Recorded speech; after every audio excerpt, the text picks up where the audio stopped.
છે કે અમે અમારા સરાઉન્ડિંગ માંથી બહાર નીકળ્યા, સોસાયટી અને ફેમિલી સુધી પહોંચ્યા. એમ એ લોકોના પોઈન્ટ ઓફ વ્યૂ કે એ જે ક્વેશ્ચન અરાઇઝ થાય છે એ બાબતે આમ વિચાર કર્યો, ત્યાં સુધી પહોંચ્યા અમે. Very good, very good, thank you બેન. એકચ્યુઅલી ફીડબેક છે ને હંમેશા ફેકલ્ટી માટે જ હોય છે, કે એટલે મને ખ્યાલ પડે કે તમારા સુધી હજી કેટલા લેવલ્સ માટે મારે વાતને લઈ જવી, બરાબર ને? કારણ કે કન્ટેન્ટ ખૂબ ડીપમાં છે, પણ તમે લોકો કેટલા મારી સાથે છો, કેટલું તમને પહોંચે છે, એ અર્થમાં હું કહેવા માંગુ છું. કોઈ તમારી પરીક્ષા નથી એટલે ચિંતા ના કરતા, આ અમારા માટે છે. Fine, thank you. બીજું તમારું કંઈ ધ્યાન ગયું હોય, તમે કોઈ ફેમિલીમાં આનું શેરિંગ કર્યું હોય અને પછી તમને કંઈ હે ને કે તમને એવું લાગે કે મારા મમ્મી પપ્પાએ આ વાત કરી. મારે એવું થતું, અમારે જયારે વર્કશોપ હતા ને તો કંઈક પણ સારી ચર્ચા થાય ને એટલે અમે ઘરે જઈએ, હું તો મારી વાઈફ ને બધું કહેતો કે આજે આમ ચર્ચા થઈને આપણે રિએક્ટ ન કરવું જોઈએ ને રિસ્પોન્સ કરવું જોઈએ ને સુખ એટલે શું ને આવી બધી ચર્ચાઓ આપણે આમ કરતા હોય તો એ આમ સાંભળે, પછી એને એમ ખબર હોય કે ભાઈ આ થોડોક ટાઈમ રહેશે, એમ પછી નવું હોય ને ત્યાં સુધી, હમણાં પછી બધું જતું રહેશે, કારણ કે આપણા ભૂતકાળના એક્સપિરિયન્સ એ લોકોને ખ્યાલ હોય. પણ કેવું થાય છે કે એક ને એક વસ્તુ જયારે તમારા સાથે લાંબો ટાઈમ રહે ને પછી લોકોને થોડોક આપણા ઉપર વિશ્વાસ બેસે, એવું બને. એક ઇન્સિડન્ટ કહું. એક સ્ટુડન્ટ હતી મારી, એટલે અમે લેક્ચરમાં એને શેર કર્યું હતું. મેં કીધું જો આપણા માટે કેટલા બધા લોકો કેટલું બધું કરે છે, એમ ઘણા બધા લોકો કંઈક કરતા હોય છે, આપણને અમુક લોકોનો વિશે ખ્યાલ પણ નથી હોતો. મેં કીધું આપણા મમ્મી આપણા માટે કેટલી કેર કરે છે, આપણા ફાધર કેટલી કેર કરે છે. તો મેં કીધું આપણે બાકી લોકોને તો થેન્ક યુ ને બધું કહીએ છીએ, પણ મમ્મીને કે ક્યારે કીધું કે મમ્મી લવ યુ, કે તું મારા માટે આટલું બધું કામ કરસ ને તમે મને આટલી હેલ્પ કરી એટલે હું અહીંયા પહોંચ્યો, આ તે વગેરે વગેરે. મેં કીધું એકવાર ટ્રાય કરી જોજો એમ. તો એ છોકરી છે ને પછી ગઈ હશે ને પછી નેક્સ્ટ લેક્ચર જયારે આવ્યો ને ત્યારે કીધું એને કે સર મેં છે ને મારા મોટા ભાઈને કીધું કે ભાઈ કે તમે મારા માટે બહુ જ બધું કર્યું છે અત્યાર સુધી, કે જેટલું પપ્પાએ નથી કર્યું એનાથી વધારે તમે મને મદદ કરી. જ્યારે મારી જરૂર હતી ત્યારે તમે ભેગા જ હતા અને તમે મને આ હેલ્પ કરીને ઓલી જગ્યાએ મારી સાથે આવ્યા, ના તે તો ભાઈ તમે ગ્રેટ છો. ના કે હું આવું બોલી ને તો મારા ભાઈ કે સર મને એવું કીધું કે આ બધું ઠીક છે પણ બોલ તારે શું કામ છે, કે શું જોઈએ છે એમ. એટલે ઈ કે સર હું તો કઈ જોતું નતું મારે, પણ મેં તો કે તમે કીધું કે શેરિંગ કરવું જોઈએ એટલે કે મેં તો ઈ બાને શેરિંગ કર્યું હતું. તો મારા ભાઈ હતી કે મને આવું કીધું. એટલે મેં એમને એટલું જ કીધું કે એકચ્યુઅલી ક્યારેક બનતી ઘટના છે ને એ શંકા ઉત્પન્ન કરે. એટલે મેં કીધું આવું રોજ બનતું હતું? તો કે ના. તમે તો ભાઈને પણ એક્સપિરિયન્સ હોય ને કે ભૂતકાળમાં તમારે જયારે કઈ જોઈતું હોય ત્યારે તમે આવી ડાઈ વાતો કરતા હોય. પણ મેં કીધું જેવું એક આ રૂટીન બની જશે ને જીવવામાં, પછી લોકોને લાગે કે ના ખાલી દેખાડો નથી કરતા, ફોર્માલિટી જેને આપણે કહીએ. મેં કીધું લોકોને પછી સેન્સ થતું હોય. તો એટલું આપણે જીવવામાં છે ને આપણે એમ લોકો છે ને આમ દોડ કરવા બહુ વધારે માંડ્યા છે, એના કારણે આપણા જે સંબંધો છે ને દૂર થતા જાય છે. પરિવારમાં આપણે એવું કરવા માંડ્યા, મિત્રો સાથે એવું કરવા માંડ્યા, બીજાને કેવું લાગશે. બીજાને કાંઈ લાગતું નથી, પેલા એ વિચારવાની જરૂર છે કે પોતાને કેવું લાગશે. આજે તમે કંઈ પણ કરો છો તો પેલા એ વિચારીએ કે પોતાને કેવું લાગશે. ડઝન્ટ મેટર બીજો શું વિચારે છે, લાઈફ મારી પોતાની છે. સેન્ટરમાં પેલા હું રહીને જોઈશ લાઈફને, બરાબર? એ સેન્સમાં હું કહેવા માંગુ છું કે કદાચ તમે લોકોએ ફેમિલી સાથે ચર્ચા કરી હોય અને ક્યાંય તમારું ધ્યાન ગયું હોય તો એવું પણ તમે શેર કરી શકો છો. પછી આપણે આગળ વધીએ. હું 2 મિનિટનો જ પોઝ લઈશ. આપણે બહુ શાંતિથી જવું છે. ફરીથી એક વસ્તુ કહીશ કે બહુ શાંતિથી જઈએ આપણે, બરાબર? હજી આપણે આ ડે 1 ની જ પીપીટી ચાલે છે.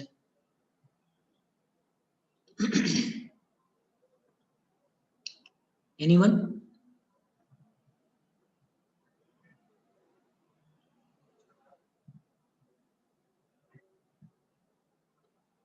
ઓકે, તો જો કાલે કઈ વાંધો નહીં, હું થોડીક ગ્લિમ્સ આપી દઉં કાલે જે આપણે ચર્ચા થઈ એની. સૌથી પહેલા આપણે વાત કરી હતી કે ભાઈ અહીંયાથી જે કંઈ પણ કહેવામાં આવે છે એ પ્રપોઝલ છે, પ્રસ્તાવ હશે આપણા બધા માટે. પ્રસ્તાવનો મતલબ શું છે કે અહીંયાથી કહેવામાં આવતી કોઈ પણ વાતને આપણે માની નહીં લઈએ કે સરે કીધું એટલે માનવાનું છે, કે પછી આપણે એને નકારીએ નહીં, ના ના આવું તો થોડું હોય. પણ આપણે એવું કરવાનું છે કે એને આપણે આપણી સહજ સ્વીકૃતિના આધાર ઉપર ચેક કરવાનું છે. Natural acceptance. નેચરલ એક્સેપ્ટન્સનો મતલબ એ છે કે જે મારી અંદર પડેલી એક સ્વભાવ છે, મારી એક શક્તિ છે, જે બધાને જન્મથી મળેલી જ હોય છે. તો પછી આપણે અમુક પ્રશ્નો પૂછ્યા હતા તમને, જેમ કે મેં એવું કીધું કે ભાઈ તમને કોઈ તમારા ઉપર તમારું સન્માન કરે તમને ગમે છે કે આપણું કોઈ અપમાન કરીએ આપણને ગમે? તો ઇન્સ્ટન્ટલી આપણે લોકોએ વિચારીને કહી દીધું કે ના ના સર, મને તો સન્માન કરે એ જ ગમે. આના માટે તમે જરા પણ પોઝ પણ ના લીધો કે હું પૂછીને કહું, કાલે કહું, મને તો ખ્યાલ નથી પડતો, આવું તો ક્યારેય બન્યું નથી, એવું કઈ આપણે વિચાર્યું નહીં. પણ આપણે આપણી અંદર એ જોઈને એટલી તો આપણને ખ્યાલ પડે છે. પછી ભરતભાઈ લગભગ કીધું કે આપણે સર અમે એટલા મેચ્યોર થઈ ગયા છીએ કે અમને હવે અમારા ડિસિઝનની ખબર હોય છે. સાચી વાત છે, હોવી જ જોઈએ. મેચ્યોરિટીનો મતલબ જ એ છે રિસ્પોન્સિબિલિટી. મેચ્યોરિટી રિસ્પોન્સિબિલિટીની સાથે આવે છે. એક સૂત્ર છે કે જો જીતના સમજદાર વો ઉતના જિમ્મેદાર. આજે હું એમ કહું કે હું બહુ સમજદાર છું, તો મારા બોલવાથી મારી સમજદારી નથી બનતી. મારામાં રિસ્પોન્સિબિલિટીને ઓન કરવાની તાકાત કેટલી છે, હું કેટલો જવાબદાર છું, એનાથી ખબર પડે છે કે કેટલો સમજદાર છું. બરાબર? એટલા માટે ઉંમરને, એટલે તમે જે મેચ્યોર શબ્દ કીધો ને એના માટે હું એટલું જ કહેવા માંગતો હતો કે ઉંમરને ને સમજને કોઈ લાગતું નથી. બરાબર? એવું જરાય નથી હોતું કે બહુ 60-70 વર્ષ થઈ ગયા એટલે બહુ જ સમજદાર વ્યક્તિ હશે, એવું જરાય નથી હોતું. એ બંને વસ્તુ બહુ દૂરની વાત છે. બધા કિસ્સામાં એવું ના પણ હોય. તો પ્રસ્તાવનો મતલબ છે કે ભાઈ દરેક વસ્તુને હું મારા નેચરલ એક્સેપ્ટન્સથી ચેક કરું કે ભાઈ મને વિરોધપૂર્વક જીવવું ગમે છે, સહજ રીતે ગમે. સહજનો મતલબ કે જેમાં કોઈ દબાવ પ્રભાવ ના હોય મારી ઉપર, કે મને બધાની સાથે સંબંધપૂર્વક જીવવામાં મજા આવે છે કે વિરોધપૂર્વક જીવવામાં મજા આવે. તો તમે જોઈ શકો છો પોતાની અંદર કે જ્યારે મારે કોઈની સાથે વિરોધ થાય છે તો આપણને કમ્ફર્ટ ફીલ નથી થતું. માણસ શેમાં કમ્ફર્ટ ફીલ કરતો હોય? જ્યારે હું કોઈની સાથે સંબંધપૂર્વક જીવું એમાં હું કમ્ફર્ટ ફીલ કરું છું. હજી આગળ પૂછીને જુઓ કે ભાઈ હું મારા શરીરને ડેમેજ કરવા માંગુ છું કે હું મારા શરીરને નર્ચર માને પોષણ આપવા માંગુ છું, બચાવવા માંગુ છું. તો આ બધા આ પ્રશ્નો નહીં, બીજા ઘણા બધા પ્રશ્નો એવા છે કે તમારી લાઈફને તમે આ રીતે પ્રપોઝલના ફોર્મમાં ચેક કરી શકો છો. આ એક પ્રેક્ટિસનો મતલબ છે. જેમ જેમ તમારી પ્રેક્ટિસ થતી જશે, હું મારો સન છે નાનો 7 વર્ષનો પર્વ, એની સાથે પણ અત્યારે હવે ઘણી વખતે વાત જેટલી વાર મારું ધ્યાન જાય છે તો મોટે ભાગે હું એની સાથે વાત કરું છું તો પ્રસ્તાવ ફોર્મમાં જ કરું. જેમ કે કંઈ પણ ખાવા પીવાની વાત કરે તો એને મૂકીએ કે પર્વ આનાથી આવું થઈ શકે છે, તો તને શું લાગે છે, આ લેવું જોઈએ કે ના લેવું જોઈએ? પછી ભલે અત્યારે કદાચ જીદ કરે ને લે, પણ એટલીસ્ટ એની અંદર એ વસ્તુ આવવી જોઈએ કે વાત કેવી રીતે મુકાય. 7 વર્ષમાં ભલે એને બધું ના આવડી જાય અથવા એને ના પણ ખબર પડે, પણ એટલીસ્ટ એને એટલી ખબર પડવી જોઈએ કે પ્રસ્તાવના ફોર્મમાં વાતને કેવી રીતે મુકાય. ઘણી વખતે આ કામ કરી જાય કે ના પપ્પા તો તમને શું લાગે છે, એટલે આપણે કહીએ આ બરાબર લાગે છે, પછી તું કે એમ. આનાથી શું થાય છોકરાઓ, કે બાળકને પણ એમ લાગે છે કે મને આમાં ઇન્વોલ્વ કરવામાં આવે છે. આજે આપણા લોકોની તકલીફ એ છે કે આપણે સંબંધોમાં ક્યાંય કોઈને ઇન્વોલ્વ નથી કરતા. આજે છોકરો જ્યારે તમારી વાતમાં ઇન્વોલ્વ થશે તો એને પોતાનું લાગશે, તો પછી આવનારા સમયમાં એ પોતાનું ડિસિઝન લઈ શકશે. અત્યારે હું ઘણા બધા છોકરાઓને એવા જોઉં છું કે જાતે ફોર્મ નથી ભરી શકતા, જાતે ડિસિઝન નથી લઈ શકતા. શું કામ નથી લઈ શકતા? કારણ કે એની સાથે એ રીતનું ઘણી વખત કામ નથી થયું. અમુક લોકો એમ કે સાહેબ છોકરા ભૂલ કરે, પણ ભૂલ કરશે તો કઈ વાંધો નહીં, એવી કઈ મોટી ભૂલ કરી નાખશે. મેં કીધું ભાઈ તમે એને શાકભાજી લેવા મોકલો, એ કે મોંઘું લઈને આવશે, કઈ વાંધો નહીં, તમે પછી કહેજો ને કે આવી રીતે બાર્ગેનિંગ કરી શકાય, આનો ભાવ આટલો હોય, પણ એકવાર લેતા તો મોકલો, એને ખ્યાલ પડે.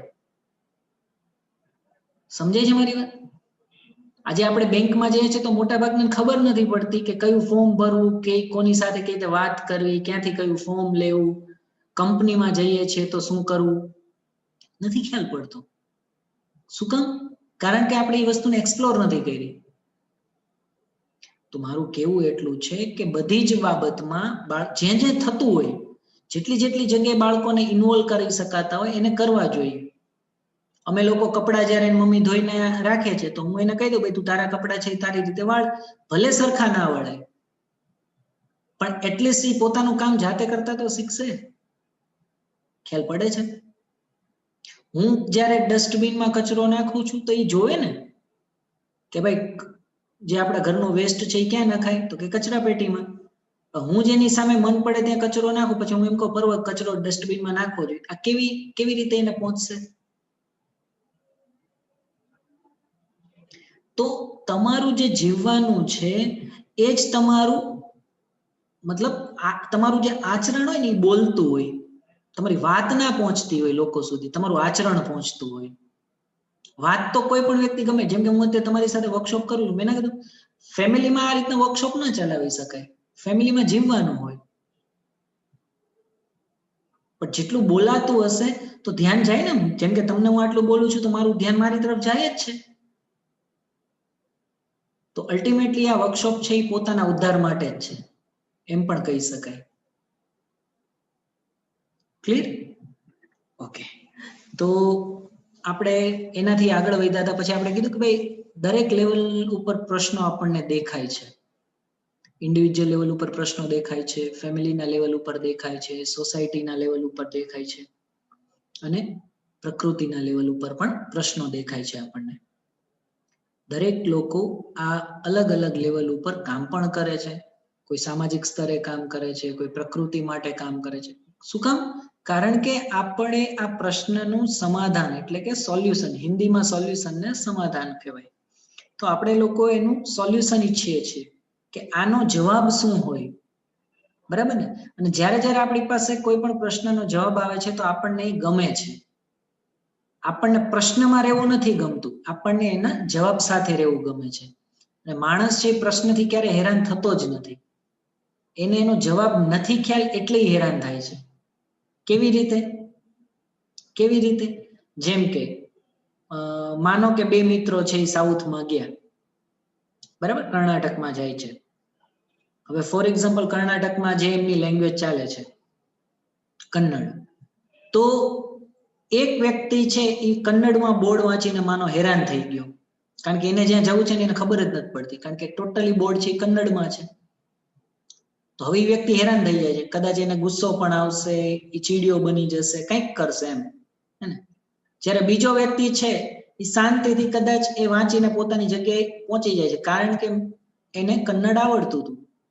તો અહીંયા હું એમ કહેવા માંગુ છું કે કન્નડ પ્રશ્ન નહોતો, એક પાસે એનો જવાબ હતો ને એકની પાસે નહોતો. તો કન્નડથી માણસ હેરાન નથી થતો, એ મને નહોતું આવડતું એટલી મારા માટે પરેશાની છે. જેને તરતા નથી આવડતું એના માટે પાણી પરેશાની છે, જેને આવડે છે એ લોકો દરિયામાં કૂદી જાય છે. તો દરિયો કે નદી કે તળાવ કોઈ પ્રોબ્લેમ નથી, પ્રોબ્લેમ એ છે કે મને તરતા નથી આવડતું. તરતા આવડી ગયું તો એનું સોલ્યુશન છે. સમજાય છે મારી વાત? હું આ રીતે કહેવા માંગુ છું. તો કાલે મેં એટલે તમને ગૂગલ ફોર્મમાં પ્રશ્ન પૂછ્યો, અને મહેરબાની કરીને છોકરાઓ તમે લોકો આપણે લાસ્ટમાં ઈ સર્ટિફિકેટ પણ ઇસ્યુ કરશું, પણ એટલીસ્ટ એના માટે જે આ રોજે રોજના 4-5 પ્રશ્નો તમારી સામે જે મૂકવામાં આવે છે એ તમે લોકો ફિલ કરજો. કારણ કે મને લાડવા સર તરફથી પણ કહેવામાં આવ્યું છે, પ્લસ મેનેજમેન્ટ તરફથી પણ, કે એટલીસ્ટ આપણે બાળકો પાસેથી એક આ રીતના સજેશન ફોર્મ કે જેને આપણે એક્સપિરિયન્સ શેરિંગ ફોર્મ પણ કહી શકીએ એ ફિલ કરવું. તો હું તમારી મદદ 100% કરીશ, એટલે હું છેલ્લો સમય એના માટે થોડોક રાખું પણ છું કે તમને જે ક્વેશ્ચન આમાં લાગતો હોય તો તમે મને કરી શકો છો. તો આપણે એને રોજે રોજના ફોર્મ છે એ 4 ક્વેશ્ચન એને પણ ફિલ કરશું, બરાબર? ફાઇન. તો એનાથી પછી આગળ આપણે લોકોએ ચર્ચા કરી હતી કે ભાઈ અલગ અલગ લેવલ ઉપર જે પ્રશ્નો દેખાય છે, પછી મેં તમને ટેલિકોમ્યુનિકેશનનો જે પ્રશ્ન હતો તો એનું સોલ્યુશન આપણને મોબાઈલની અંદર મળી ગયું, but it is a temporary solution, કારણ કે મોબાઈલનો જે પરમેનન્ટ પર મોબાઈલ છે તો એનાથી આપણે લોકો સુધી પહોંચી ગયા, પણ આપણા એકબીજા સાથેના જે સંબંધો છે શું ખરેખર સુધરી ગયા? એક વિચારવાનો પ્રશ્ન છે. ટ્રાન્સપોર્ટેશન આવવાથી આપણો સમય ઘણો બધો બચી ગયો, આપણે ફટાફટ એક જગ્યાએથી બીજી જગ્યાએ પહોંચી જવા માંડ્યા.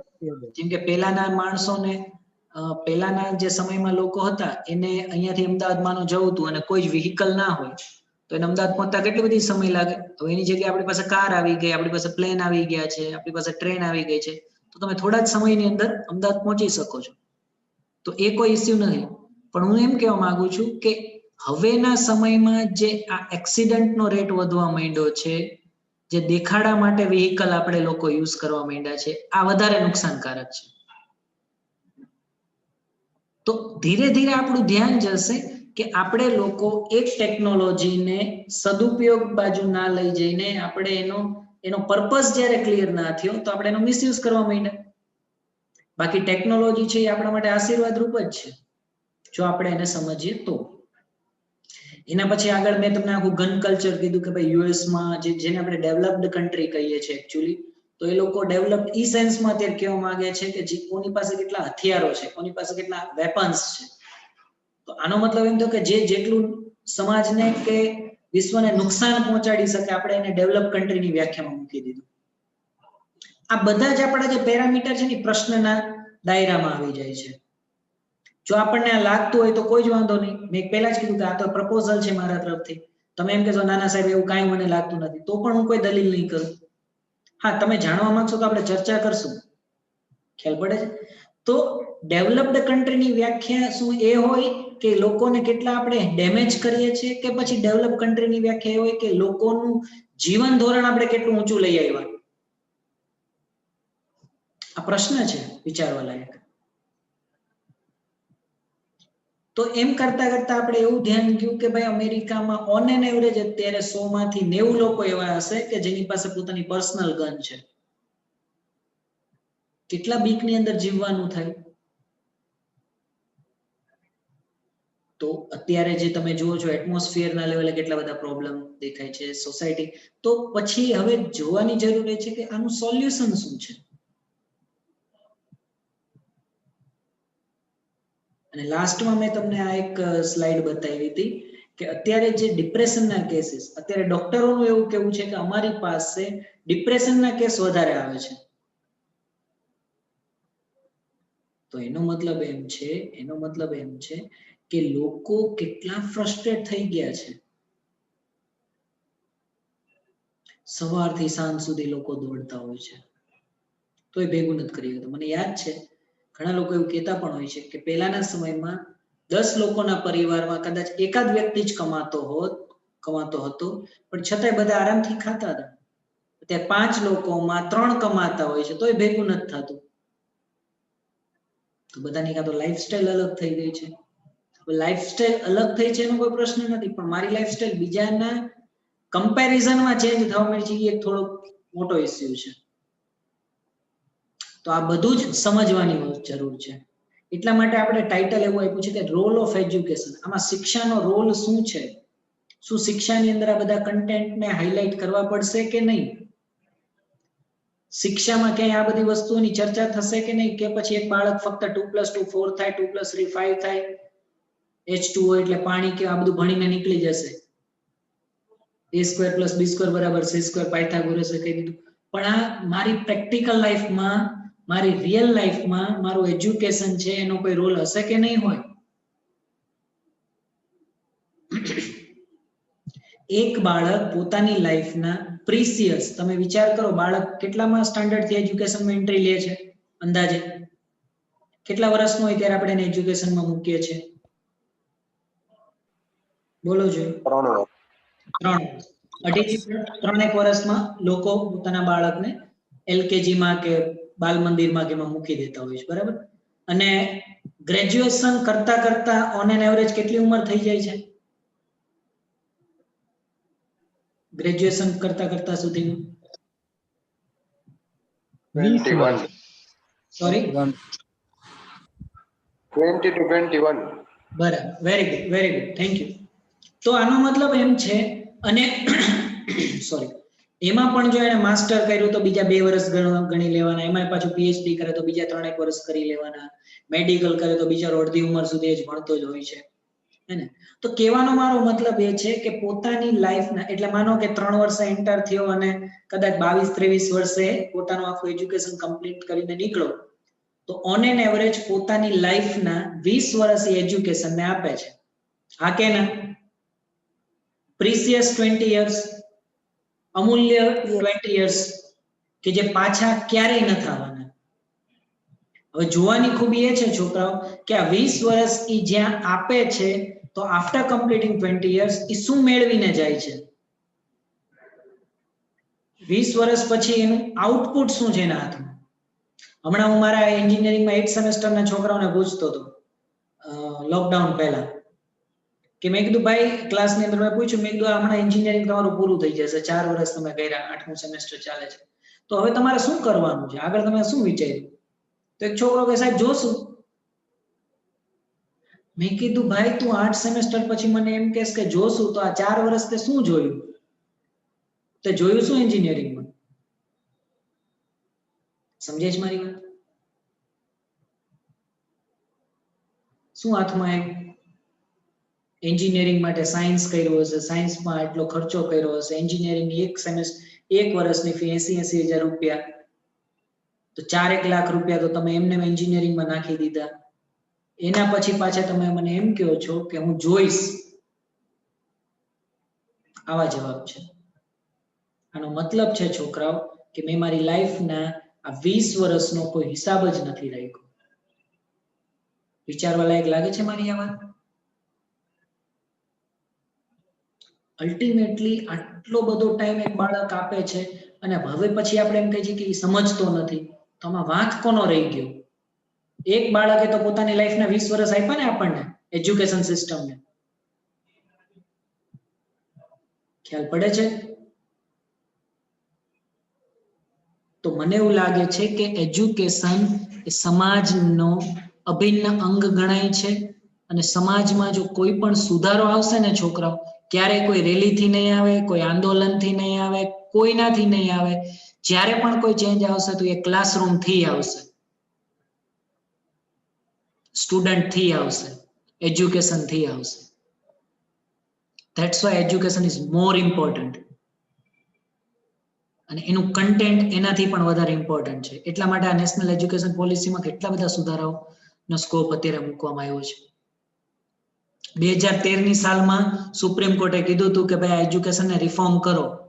હવે ચાલે એમ નથી, કારણ કે જેમ જેમ એજ્યુકેશન વધતું જાય એમ ક્રાઇમ રેટ વધવો જોઈએ કે ઘટવો જોઈએ? શું લાગે છે?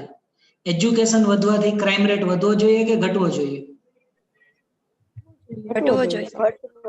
ઘટવો જોઈએ. Thank you. પોલ્યુશન વધવું જોઈએ કે ઘટવું જોઈએ? ઘટવું જોઈએ. ઘટવું જોઈએ સર. સરસ. હવે મને ઈ કહો કે શું દેખાય છે? પોલ્યુશન વધતું દેખાય છે કે ઘટતું દેખાય છે? વધતું દેખાય છે. વધતું દેખાય છે. હા, એક પછી કોરોના કાળમાં જોવા જઈએ તો ઘટતું દેખાય, બાકી વધતું હતું. કોરોના પણ મારા ભાઈ એક પ્રકારનું એન્વાયરમેન્ટ સાથેનો પ્રોબ્લેમ જ છે. બરાબર? અને કોરોના કઈ વર્ષોથી તો નથી આવ્યું, હે ને? આ બધાને શાંતિથી આપણે વિચારવાની જરૂર છે કે અત્યારના સમયમાં તમે જુઓ છો તો ધરતી રહેવા લાયક હવે રહી નથી.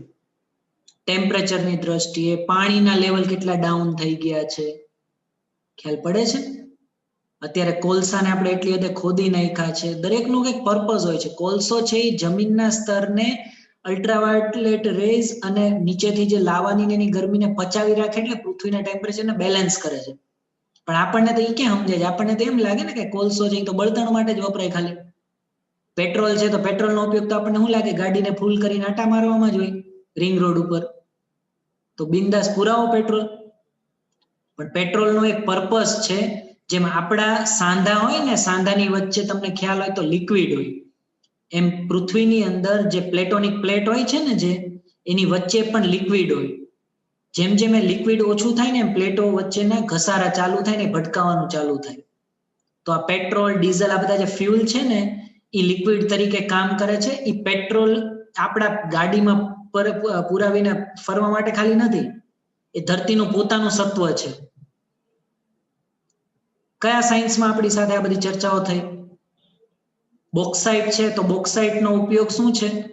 અત્યારે આપણે મોટા ભાગે એલ્યુમિનિયમનો સોર્સ કહેવાય બોક્સાઇટ. તો એલ્યુમિનિયમ આપણે બિંદાસ યુઝ કરવા માંડ્યા. હવે એના માટે બોક્સાઇટને કાઢવા માંડ્યા. બોક્સાઇટ છે પહાડોમાંથી મળે છે, તો આડેધડ પહાડોને ખોદકામ ચાલુ થઈ ગયા. અત્યારે તમે ઘણા બધા સ્ટેટને જુઓ તો ખરા, કેટલા બધા પહાડો હતા એ સાફ થવા માંડ્યા છે. હવે બોક્સાઇટ નો એક પર્પસ છે કે ઈ છે ને વરસાદના પાણીને પોતાનામાં શોષી લે, એબ્ઝોર્બ કરે અને ઝરણાના ફોર્મમાં, નદી નાળાના ફોર્મમાં પોતાનામાંથી છોડે. એટલે તમે જોશો કે મોટા ભાગની નદીઓ છે એ તમને પહાડોમાંથી નીકળતી દેખાશે. એટલે હું બોલું છું વારે વારે કે દરેક વસ્તુનો પર્પસ હોય, પણ આપણને તો ખાલી એલ્યુમિનિયમ તરીકે જ દેખાય છે કે વસ્તુઓને હલકી બનાવો એના માટે એલ્યુમિનિયમ વાપરો. એલ્યુમિનિયમ ક્યાંથી મળે? તો કે બોક્સાઇટ. તો કાઢો બોક્સાઇટ. બોક્સાઇટ ક્યાંથી મળે? તો કે પહાડોમાંથી.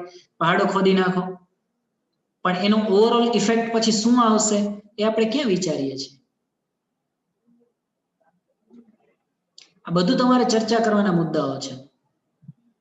કેટલાનું રિચાર્જ કરાયું ને હવે કયો પેકેજ આવ્યો, નવો મોબાઈલ કયો અને એમાં કેટલા સિમ છે. આપણી ચર્ચાના વિષય અને મુદ્દા જ આટલા છે.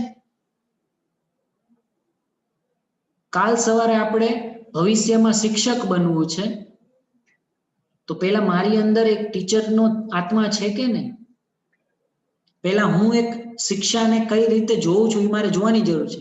ફક્ત ટેટ પાસ કરીને કદાચ એક શિક્ષકની નોકરી મળીને ગવર્મેન્ટ જોબ મને બસ એકવાર મળી ગઈ ને પછી મારી આખી લાઈફ હું આરામથી કાઢી નાખીશ. મોટા ભાગના લોકોનો ગવર્મેન્ટ જોબ સિલેક્ટ કરવાનો આસ્પેક્ટ આટલો જ હોય છે, સિક્યોરિટી. હમણાં એક ભાઈ મને જ કહેતા હતા, મને કે એમાં આપણને કોઈ કાઢે નહીં. મેં કીધું વ્યવસ્થિત કામ કરો તો પ્રાઇવેટમાં કોઈ ના કાઢે. તો માણસની અંદર બીક છે ને, આ બીકના કારણે ક્યાંય આપણે પહોંચી નથી શકતા. એવી રીતે જે વ્યક્તિ શિક્ષામાં જોડાય છે કોઈ કન્ટેન્ટના ફોર્મમાં કંઈ આપી ના શકે, જોબ પૂરી કરી નાખશે. આગળ જતા આપણે એ પણ સમજશું શિક્ષક એટલે શું, વિદ્યાર્થી કોને કહેવાય, આ બધાને કંઈક મિનિંગ છે. મિનિંગને આપણે બધા સાઈડમાં રાખી દીધા છે. ટાઈમ પાસ માટે બધા ભણી લે છે. ઘણા લોકો એટલા માટે યુજી પછી માસ્ટર કરતા હોય છે કે ભાઈ 2 વર્ષ કોઈ આપણને હજી કંઈ કહે નહીં તો હું એટલું કહી શકું કે ભાઈ હજી હું માસ્ટર કરું છું. રિસર્ચ ઓરિએન્ટેડ માઇન્ડ હોતું નથી. તો બધું બધાની ગાડી ચાલ્યા જાય છે, આમાં બધાના ધંધા ચાલ્યા જાય છે. છોકરાઓનું પૂરું થઈ જાય, જે લોકો ધંધો કરે છે એનું પૂરું થઈ જાય, મા બાપનું પૂરું થઈ જાય કે કોઈ હચવાઈ ગયું, બધાનું ચાલ્યું જાય છે. પછી વાતો આપણે બધા એમ કરશું કે કઈ સુધરતું નથી. હવે મંગળ ઉપરથી આવે લોકો તો થાય તમારા માટે સુધારવા. વિચાર આવે છે કઈ? કદાચ મારી વાત તમને લોકોને થોડીક એવી લાગતી હશે, પણ મેં કીધું ભાઈ જે છે એ છે. તમને ગમે તો ભલે, તમને ના ગમે તો ભલે. તમને કઈ સારું લગાડવા માટે તો હું નથી આવ્યો. મારા અંદરની પણ એક પીડા છે તો એ હું કહું છું. એટલા માટે મેં વાત ત્યાંથી સ્ટાર્ટ કરી હતી કે સુપ્રીમ કોર્ટે એટલા માટે એવું 2013ની સાલમાં કહી દીધું હતું. હું તમને એનું કટિંગ પણ હમણાં બતાવીશ સ્લાઇડમાં ક્યાંક, કે એજ્યુકેશનને રિફોર્મ કરો. આ વધવું ના જોઈએ. જેટલી પહેલાના, મને યાદ છે કે મેં જ્યારે એન્જિનિયરિંગ પૂરું કર્યું ત્યારે 3 થી 4 કોલેજો હતી રાજકોટમાં.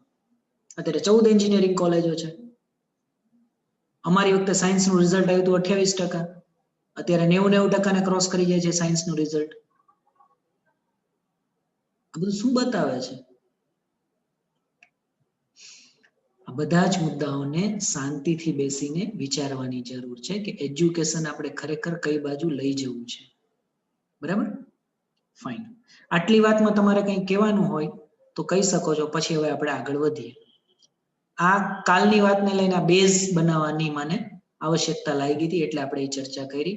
હવે તમારે કંઈ કહેવાનું હોય તો પહેલા આપણે એને લઈએ, પછી હું આગળ વધું. 2 મિનિટનો ટાઈમ આપું છું, તમે વિચારી લો. કંઈ શેરિંગ છે, કોઈ પ્રશ્ન છે, કંઈ કહેવું હોય, કંઈ ડાઉટ હોય, કંઈ પણ હોય તો તમે બોલી શકો છો.